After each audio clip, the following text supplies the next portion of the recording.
OK. Donc là, on a documenté et on a typé notre fonction.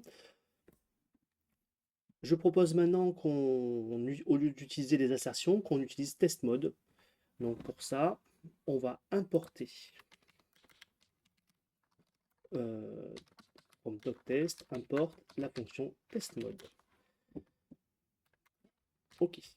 Alors, comme premier test, ce que je propose de faire ici, c'est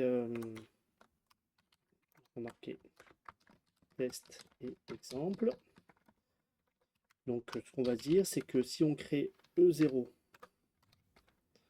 un ensemble vide, dans ce cas-là, je voudrais, par exemple, afficher E0.data et j'aimerais que ce soit un tableau vide. Alors, ici, à la fin, je vais exécuter test mode et on exécute la fonction et on voit qu'il y a écrit OK, donc il n'y a pas d'erreur.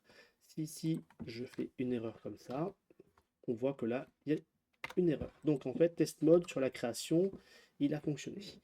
Ensuite, sur la longueur, alors je vais peut-être faire ça aussi sur la longueur. Donc exemple test. Donc je pars de E0 qui est un ensemble vide. Je vais faire en sorte que E0, on va ajouter 10 à l'intérieur de E0. On va ajouter 20.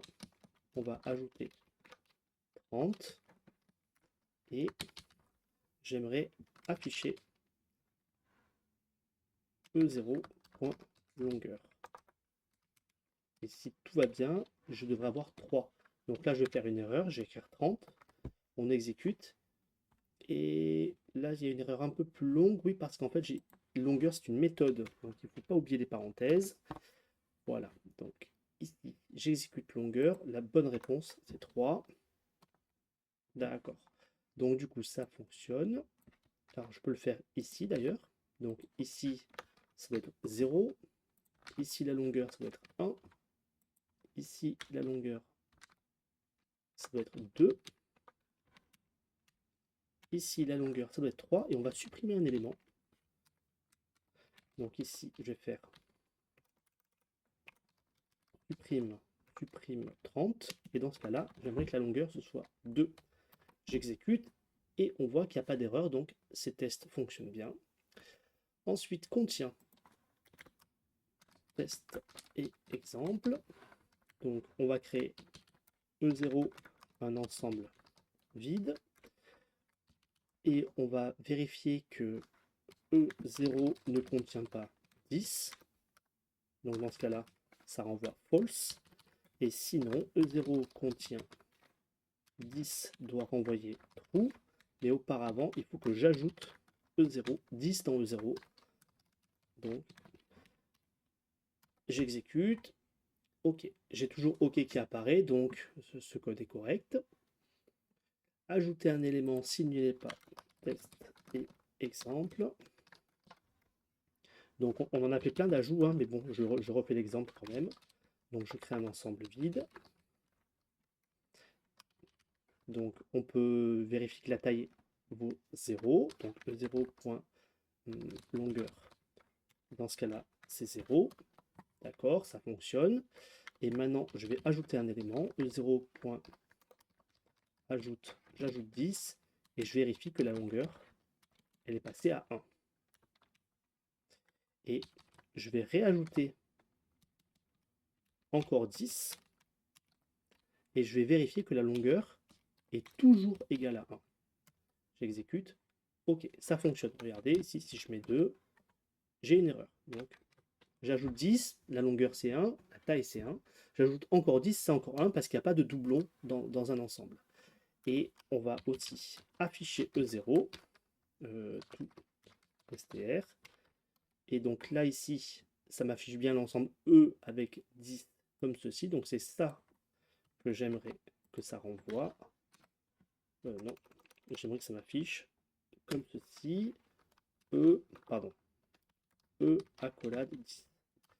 J'exécute, pardon, c'est une chaîne de caractères, comme ça. D'accord. Donc, ajoute, ça fonctionne. Supprime, bon, on peut reprendre test et exemple ici. On va ajouter 10. Donc, je prends ces exemples-là. J'ajoute 10. Au lieu de prendre longueur, on va faire directement E0.toStr. On va afficher le contenu de mon ensemble. Donc, si tout va bien, c'est un ensemble qui ne contient que 10. Et maintenant, je vais le supprimer. Supprime 10. Et dans ce cas-là, quand je l'affiche, je devrais avoir un ensemble vide. Alors, il y a une erreur. J'ai oublié un guillemet ici et ici. Ok, ça fonctionne.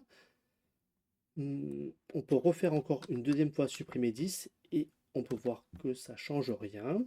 Et peut-être que c'est très bien comme ça.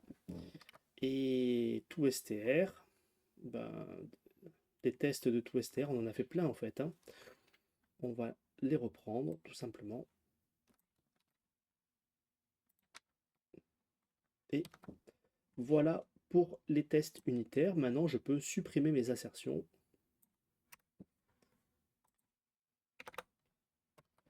Voilà.